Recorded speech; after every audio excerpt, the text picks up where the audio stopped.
Welcome, YouTube viewers. Smasho here, coming at you with a little bit of additional stargazing. Thanks for tuning into the Smash News Network, least busted name in news. And yeah, just once again featuring the most detailed and most comprehensive space weather videos on the internet. Closest looks at the sun that anybody's putting out.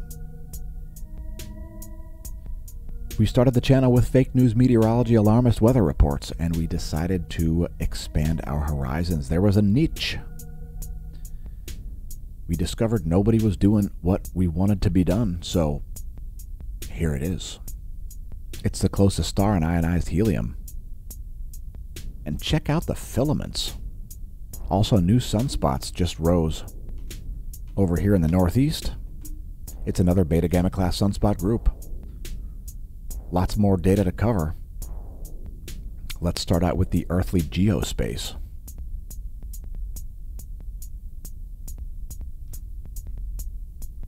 The radio flux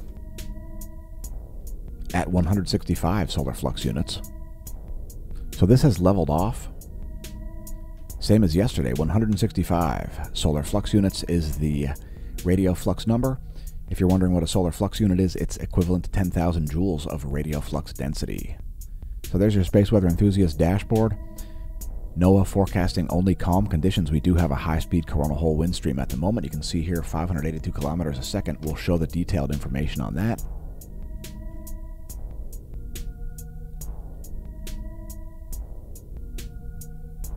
There's 171 angstroms plus the magnetogram. And you can see this new region rising right here. That'll be the next named sunspot group. It's significant, but not as big as those sunspots that are on the earthly facing portion of the solar disk. So here's the earthly geospace. This is Earth's magnetic moment from space. The space weather modeling framework is showing you magnetohydrodynamic pressure here, or nanopascals.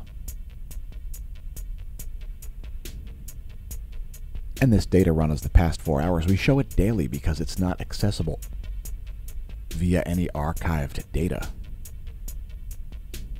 So we show it most days. We've got geomagnetic calm conditions. We'll get to it. First, Earth's magnetic moment from the ground. Here's the ground magnetic perturbations map, showing geospace delta B changes to Earth's B field.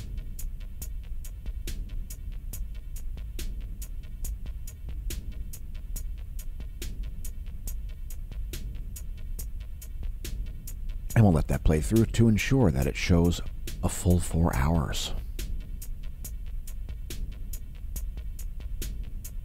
Those red areas are the most likely places to see aurorae, also power line, pipeline, and railway induction. Yes, energy from space, electricity from space, altering Earth's magnetic fields. So here's the KP index. You can see quite calm here.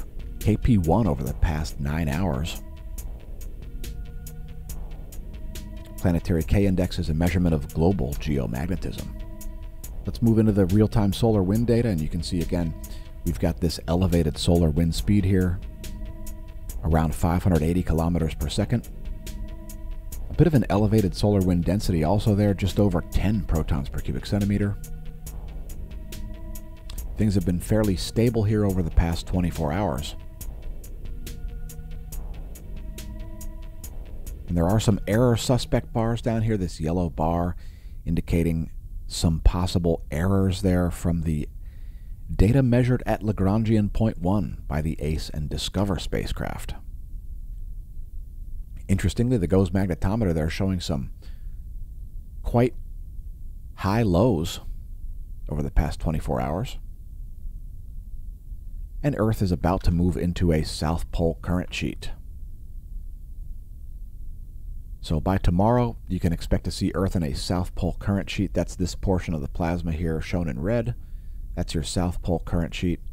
There's your North Pole current sheet. And Earth's magnetic field line is about to snap into the South Pole-oriented plasma. And let's take a look at the solar fields, the line of sight field plot. There's the sun's B field in blue.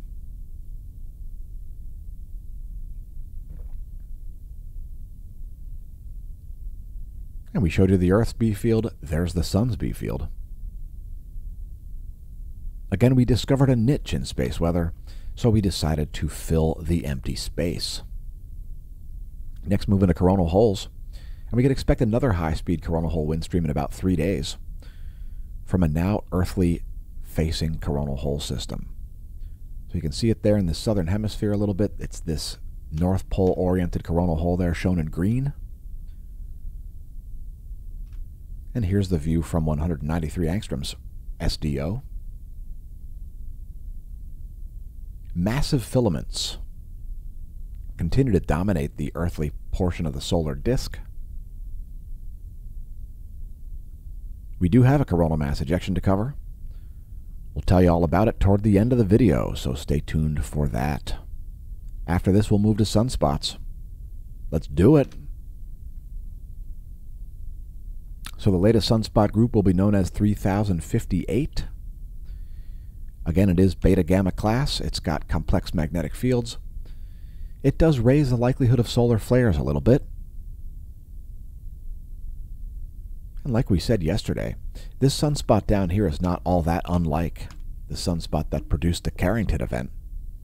So don't be surprised to see some huge flares, like X-class flares. We did see an M-class flare in the past 24.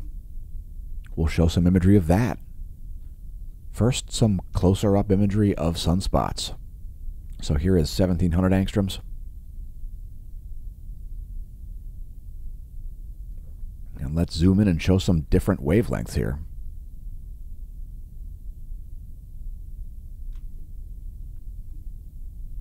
Here's your solar intensity gram. And you can see those groups remaining mostly stable here over the past 24 hours.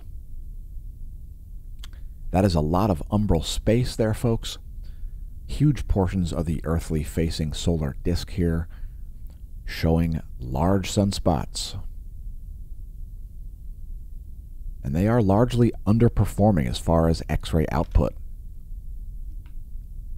So there's your X-ray profile over the past 3 days. This M-class flare was a 1.26 and M1.26 flare. Peak flux was 430 this morning. And we don't see any relativistic particles showing up as a result of that M flare. Let's take a look at it in 131 angstroms.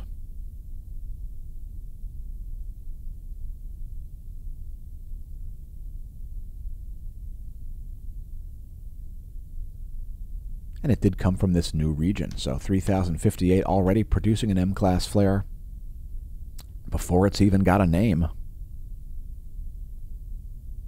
Spectacular imagery there in 131 angstroms from the SDO.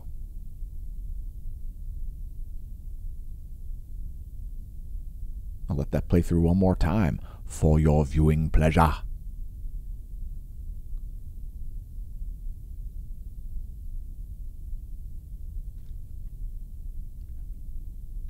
And we always like to know what's going on above head. And we got the moon just setting at the moment. This imagery is from in-the-sky.org if you want to make your own star chart.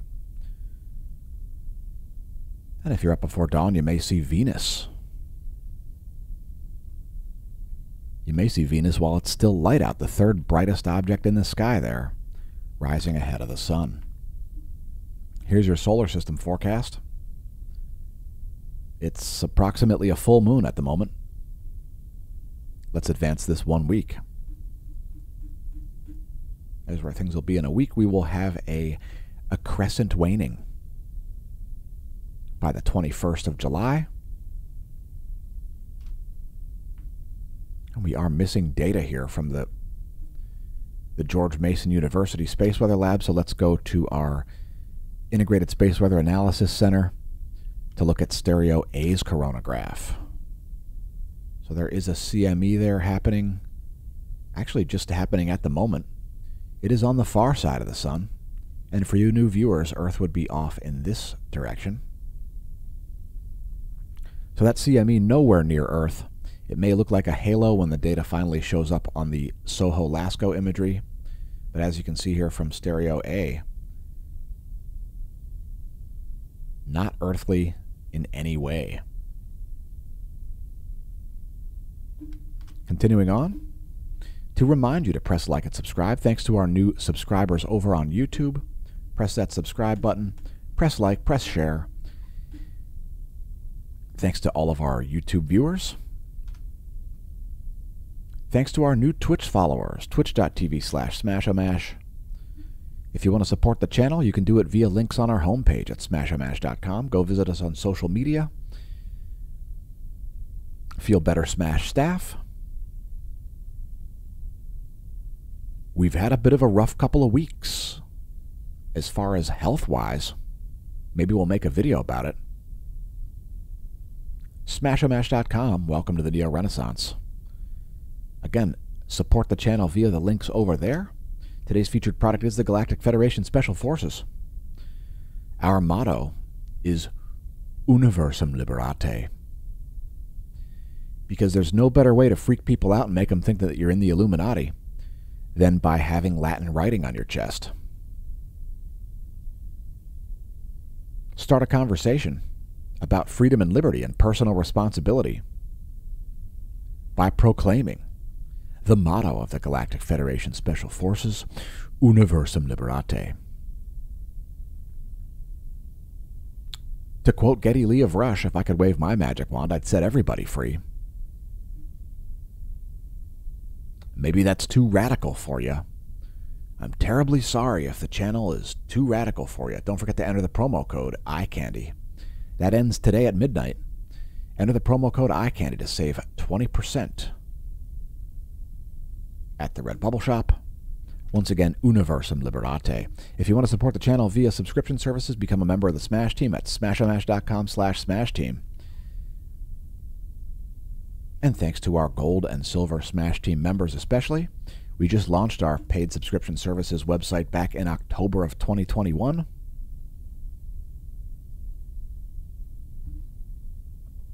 And look at the filaments here. Getting back to El Sol, and that is just a yowzers. That is the most filaments, that remains the most filaments that we've ever covered on the channel. That is a crazy number of filaments right there. And as these sunspots approach the limb, the likelihood of solar flares goes up. Likelihood of coronal mass ejections still very, very high. Some of those filaments are likely to end up in the greater solar system. So that's definitely something to keep an eye on. And when I say eye on, well, pardon the pun.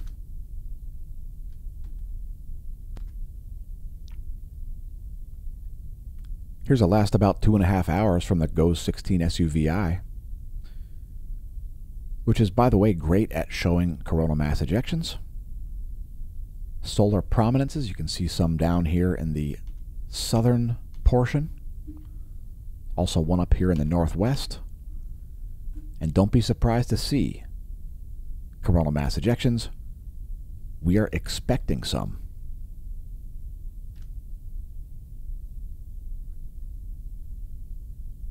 Here's some more composite imagery to close things out. This is the 171 plus 1700 angstroms SDO imagery for the last 24 hours.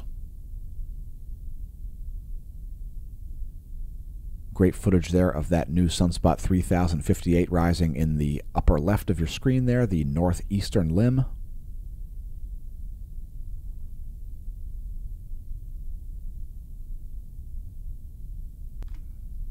And that, my friends, is where we close out today's daily space weather video. This YouTube exclusive is only available on YouTube.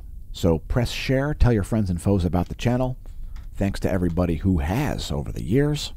Congratulations on realizing the channel exists, and may that solar wind be at your back.